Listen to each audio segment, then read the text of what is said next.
Hola y bienvenidos. Hoy nos vamos a sumergir en la vida de una figura conocidísima en toda Latinoamérica. Vamos a explorar su historia, pero desde sus propias palabras. Y fíjate qué curioso, esta exploración coincide con una fecha importante. Justo hoy, 21 de febrero, se cumplen 97 años del nacimiento del autor que vamos a recorrer, Roberto Gómez Bolaños, que nació en 1929. Toda nuestra charla de hoy se basa en su autobiografía, que se llama Sin querer queriendo. Queremos agradecerle mucho a Nicky Rondinella por compartirnos esta fuente que es súper personal y llena de detalles, para poder hacer esta exploración. La idea, pues, es meternos de lleno en lo que él mismo escribió, ¿no? Para entender mejor al hombre detrás de esos personajes que, marcaron a tantas generaciones. Bueno, para entender al hombre, arranquemos por el principio, por sus orígenes. Él mismo los cuenta con detalles muy curiosos. Por ejemplo, su propio nacimiento. Su mamá, Elsa Bolaños Cacho, estaba con una gripe, pero fuertísima, y aún así empeñada en ir a un baile. Su médico, que además era su tío Gilberto, se lo prohibió, terminantemente. Pero ella, terca, no hizo caso. Fue al baile y, ahí nació él. Ese 21 de febrero de 1929. Y es clave ver el contexto de ese momento, México recién salía de la Revolución, pero el ambiente, seguía cargadísimo. El embarazo de la mamá fue justo en medio de toda la angustia por el asesinato de Obregón, el presidente electo. Él cuenta que se sentía como un miedo en el aire. La gente hablaba bajito por temor a Calles, que era el hombre fuerte. Nacer en esa atmósfera de tensión política, pues deja marca. Y la familia, claro, fue fundamental. Su mamá, oaxaqueña, de clase media acomodada, pero que había venido a menos, era secretaria bilingüe.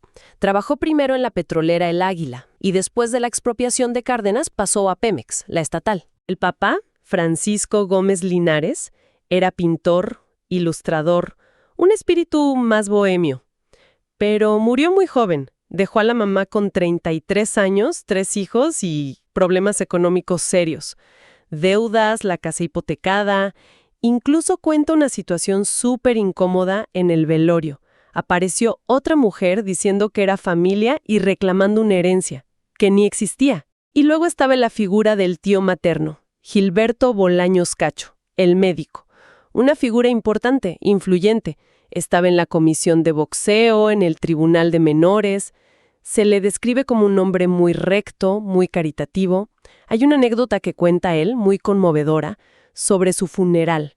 Los internos de un reclusorio pidieron permiso para ir. Prometieron no escaparse, y cumplieron. Fueron a despedirlo. Y en su infancia y juventud sale una faceta que quizás no esperaríamos tanto. Él mismo confiesa que tenía un complejo por ser bajito, por sentirse débil físicamente. Y eso, paradójicamente, lo llevaba a meterse en peleas todo el tiempo. Como para compensar, ¿no? Dice literal que se liaba a golpes a cada rato. Cuenta una experiencia fuerte en Guadalajara cuando vivió con unos tíos. Estudiaba en el Colegio Cervantes, que era de los maristas. Le regalaron un rifle de municiones y, le disparó un pájaro, un zanate. Lo derribó. Y todo orgulloso fue a mostrarle el trofeo a su tía. Pero la reacción de ella, o capaz su propia reflexión después, le generó una culpa enorme. Un sentimiento que dice que lo acompañó siempre. Además, él ubica todo esto en un contexto educativo bien particular de México en esa época. Esa tensión entre la educación pública, que él sentía a veces como socialista hasta antirreligiosa, y la privada, la religiosa, como de los maristas. Y todo esto con las heridas todavía abiertas del conflicto cristero, esa guerra civil terrible entre el gobierno y grupos católicos. También da su visión sobre figuras políticas como Cárdenas. Le reconoce, por ejemplo, la acogida a los refugiados españoles y aquí menciona de pasada que la familia de Florinda Mesa acogió a un médico español exiliado, el doctor Costero. Pero también señala críticamente lo que él ve como el inicio del dedazo, esa práctica donde el presidente saliente elegía a su sucesor, en ese caso con Ávila Camacho. Son sus observaciones, las contamos tal cual las presenta él en el libro. Y en esa misma onda de juventud callejera, cuenta que fue como asistente correveíde, le dice él, de Arturo el Negro Durazo, que años después sería un jefe de policía súper polémico en Ciudad de México. Al principio, Gómez Bolaños lo admiraba. Tenía fama de peleador invencible, pero cuenta que se desilusionó mucho al ver su crueldad, cómo disfrutaba pegándole a la gente incluso cuando ya estaban vencidos. Y menciona de paso que López Portillo, que después fue presidente de México, también andaba en esa pandilla juvenil.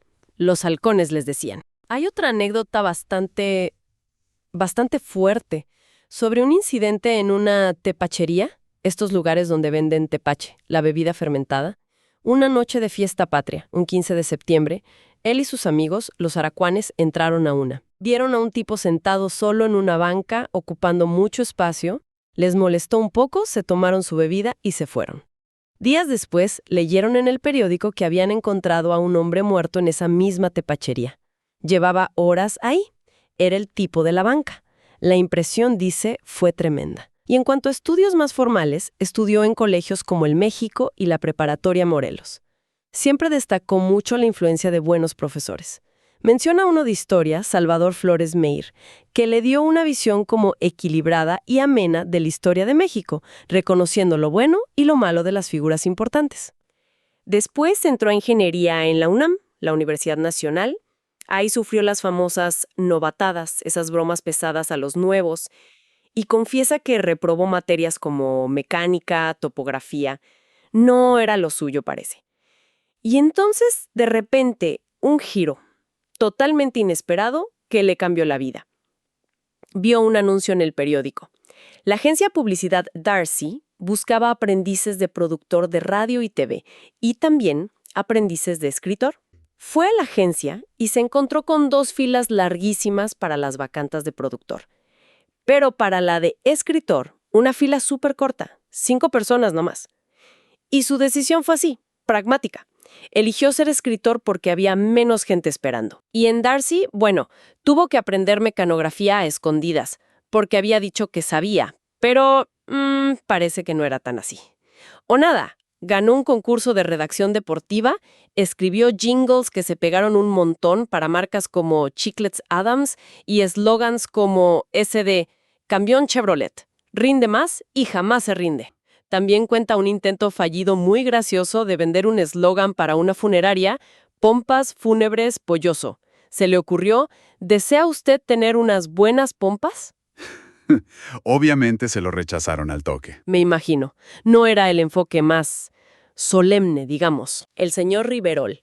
Él le propuso escribir guiones para un dúo que estaba empezando, Viruta y Capulina. Y la anécdota de cómo negoció el sueldo es genial. Su futura esposa, Graciela, le aconsejó pedir 50 pesos por libreto, pero él decidió esperar a ver qué le ofrecían. Y le ofrecieron 75. Aceptó, tratando de disimular la sorpresa, y la única condición que le pusieron fue que se trataran de tú. Y su debut como actor también fue así, muy sin querer creyendo, como el título del libro. Estaba en el estudio durante la grabación en vivo de Cómicos y Canciones, el programa para el que escribía. Y uno de los actores no llegó. Y como él era el escritor y se sabía el texto de memoria, pues no hubo de otra. Tuvo que salir él a escena a cubrir el hueco. Y hablando de cómo nacen esas frases populares, cuenta el origen del famoso grito cácaro, que se usaba en los cines de México. Pasó en el cine moderno de su colonia. El proyeccionista tenía la cara marcada por la viruela, era cacarizo, y por eso le decían cácaro. Y como las películas se cortaban a cada rato por problemas técnicos, sus amigos le gritaban desde la galería: ¡Cácaro, ya despierta! Con el tiempo, la gente adoptó el grito, pero más corto: ¡Cácaro! Cada vez que había una falla en la proyección. Más adelante, ya en su carrera, recuerda cómo conoció a Florinda Mesa. La vio actuar en un programa de TV, haciendo un monólogo cómico de una lavandera. Quedó tan impresionado con su talento que se la recomendó al director de cámaras de su propio programa, Chespirito. Y bueno, el resto es historia conocida. Y un detalle que dice mucho sobre su visión creativa. Tomó la decisión de sacar el sketch La Mesa Cuadrada de su programa Chespirito.